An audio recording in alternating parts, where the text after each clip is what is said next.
आज ही Doubtnut app download करें। Doubtnut पर होगा अब आपके सभी मैथ्स, केमिस्ट्री, फिजिक्स और बायोलॉजी डाउट्स का सफाया। बस अपने क्वेश्चन की फोटो खींचो, उसे क्रॉप करो और तुरंत वीडियो सोल्यूशन पाओ। Download now. हेलो एवरीवन, आज पढ़ेंगे हम एक कहानी जिसका शीर्षक है कंचा और यह कहानी कक्षा 7 की पुस्तक बसंत से ली गई है। इस कहानी के लेखक टी पद्मनाभन जी हैं और यह एक दक्षिण भारतीय कहानी है। इस कहानी में लेखक ने बाल जीवन का सुंदर चित्रण किया है। अर्थात इस कहानी में लेखक ने बताया है कि हमारा जो बचपन होता है, जिसको लेखक ने बाल जीवन कहा है, तो वह कितना चंचल होता है। और साथ ही साथ लेखक ने बताया है कि कैसे एक बालक अपने खेलने के सामान बाकी अन्य चीजों से ऊपर रखता है और किसी भी कीमत पर अपने खिलौने को खोना नहीं चाहता। तो लेखक ने बताया कि जब हम बचपन में अपने खिलौने को सबसे ऊपर रखते हैं कि हमें सबसे प्यारा होता है हमारा खिलौना और हम किसी भी कीमत पे अपने खिलौने को खोना नहीं चाहते हैं। तो आइए अब हम इस कहानी का पहला भाग पढ़ते हैं। वह नीम के पेड़ों के नीचे बनी घनी छांव से होता हुआ शियार की कहानी का मजा लेता आ रहा था। तो लेखक ने इस पाठ में जिस बच्चे की बात की है, तो वह बच्चा नीम के पेड़ों की घनी छांव से होता हुआ शियार की कहानी का मजा लेता जा रहा था। मतलब वह उस बच्चे ने कहीं पर शियार और एक कौवे की कहानी सुनी होगी, तो वह उस कहानी को याद करते हुए मजे लेते हुए स्कूल की तरफ जा रहा था। हिलते डुलते उसका बस्ता दोनों तरफ झूमता खनकता था। तो हमने देखा है कि हम किस तरह से अपने बचपन में हिलते डुलते मस्ती में झूमते हुए अपने स्कूल जाते थे। तो उसी तरह वह बच्चा जिसका नाम अप्पू है, तो वह उसी तरह से हिलते डुलते उसका बस्ता दोनों तरफ झूमता खनकता था। स्लेट कभी छोटी शीशी से टकराती तो कभी पेंसिल से। तो जो बच्चे की स्लेट है वो कभी छोटी शीशी से टकराती तो कभी पेंसिल से, और यूं वे सब उस बस्ते के अंदर टकरा रहे थे, मगर वह ना कुछ सुन रहा था ना कुछ देख रहा था। और जो बच्चा है जिसका नाम है अपू, तो उसके बस्ते के अंदर से बहुत सारी चीजों की आवाज आ रही थी। कभी स्लेट छोटी शीशी से टकराती तो कभी पेंसिल से, लेकिन वह बच्चा तो अपनी धुन में अपनी मस्ती में जा रहा था, वह ये सब नहीं सुन रहा था। उसका तो पूरा ध्यान उसी कहानी पर केंद्रित था। कैसी मजेदार कहानी है। वह बच्चा मन ही मन सोच रहा था कि कहानी कितनी मजेदार है और उसका पूरा ध्यान उसी कहानी पर था। कहानी थी कौवे और शियार की। तो शियार एक कौवे से बोला कि प्यारे कौवे, एक गाना गाओ ना, तुम्हारा गाना सुनने के लिए तरस रहा हूँ। तो वो इस कहानी में लेखक ने बताया कि शियार कितना चालाक होता है।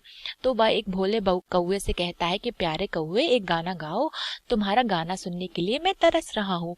कौवे ने गाने के लिए मुंह खोला तो रोटी का टुकड़ा जमीन पर गिर के पड़ा। और जब कौवे जो रोटी का टुकड़ा मुंह में लिया था, तो उसने जैसे ही गाने के लिए अपना मुंह खोला तो उसका रोटी का टुकड़ा जमीन पर आके गिर गया। तो सियार उसे उठाकर 9-2-11 हो गया।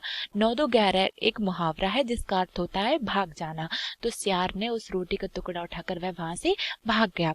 वह जोर से हंसा, बुद्धू कौआ। और जो अपू नाम का जो लड़का था, वह इस कहानी को याद करके जोर से हंसता है और मन ही मन कहता है कौवा कितना बुद्धू था जो चालाक शियार की बातों में आ गया और वो शियार उसकी रोटी छीनकर भाग गया। अब वह लड़का अपू चलते चलते दुकान के सामने पहुंचा। वहां अलमारी में कांच के बड़े बड़े जार कतार में रखे हुए थे।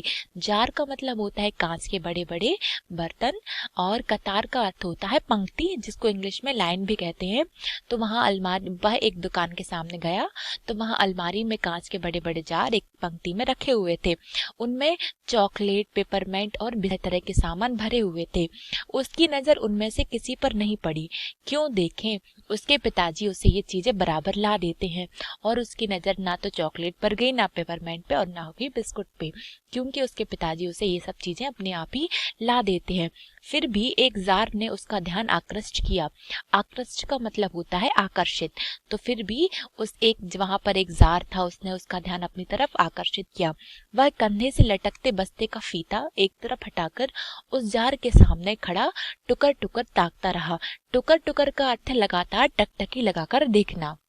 तो वो जो लड़का था जिसका नाम अपू है, वह कंधे में जो अपना बस्ता लटका हुए लगातार एक टक लगाकर उस जार को देखता जा रहा था।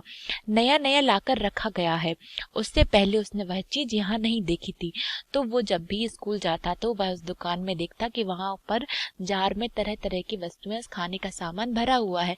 लेकिन जब आज वह स्कूल जा रहा था तो उसने वहां पर एक नया जार देखा जिसमें उसने एक अनोखी चीज देखी, और वह सोचता है कि उससे पहले उसने वह चीज यहाँ नहीं देखी है। ऐसा लग रहा है कि यह जार नया नया लाके दुकानदार ने अभी रखा है।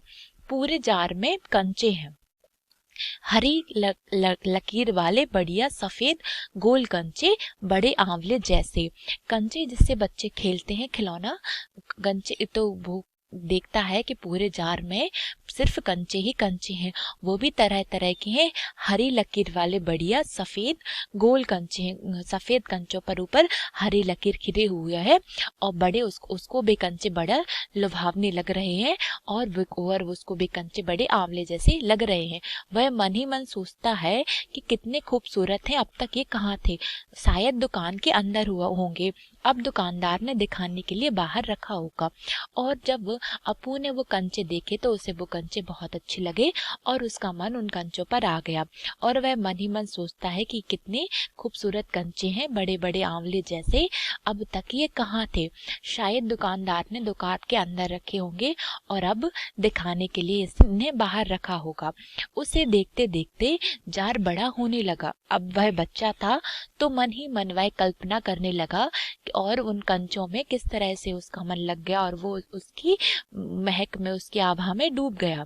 तो वह एक कल्पना करता है कि उसके देखते देखते जार बड़ा होने लगा। तो हमने अपने पाठ की शुरुआत में पढ़ा था कि लेखक ने इसमें बाल जीवन के बारे में बताया है कि जो बच्चे होते हैं वह किस तरह से अपने खिलौनों से उन्हें कितना लगाव होता है।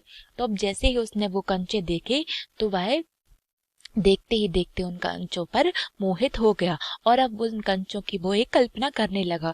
तो वो कल्पना में देखता है कि उस देखते देखते जार बड़ा होने लगा है, वह आसमान सा बड़ा हो गया, तो वह भी उसके भीतर आ गया, और उसकी कल्पना में उसने देखा कि वह जो कंचे का जार है वह आसमान से बड़ा हो गया, तो वह भी उसके भीतर आ गया, मतलब जो अपू था वह भी अब जार के अंदर ही आ गया। वहां और कोई लड़का तो नहीं था। वो देखता है कि अपनी कल्पना में देखता है कि उसके अलावा उस जार में कोई और लड़का भी नहीं था, फिर भी उसे वही पसंद था।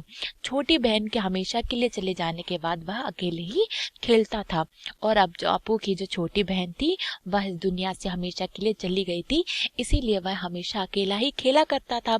तो वह अपने मन ही मन कल्पना करता है कि वह जार जिसमें बहुत सारे कंचे रखे हुए हैं, तो वो जार एक बहुत बड़ा हो जाता है, और वह जार अब आसमान से बड़ा हो गया है, और जो अपू है वो उस जार के भीतर आ गया है।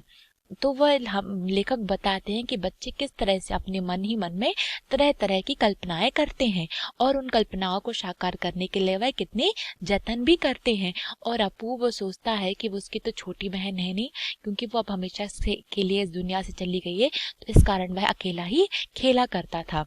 तो हमने अपने इस पाठ में पढ़ा है कि लेखक टी पद्मनाभन जी ने हमें बताया है कि हमारे जो बच्चे होते हैं जिनका बाल मन कितना सुंदर और कितना मासूम होता है, कि किस तरह से एक बच्चा अपने मन में बहुत सारी कल्पनाएं करता है।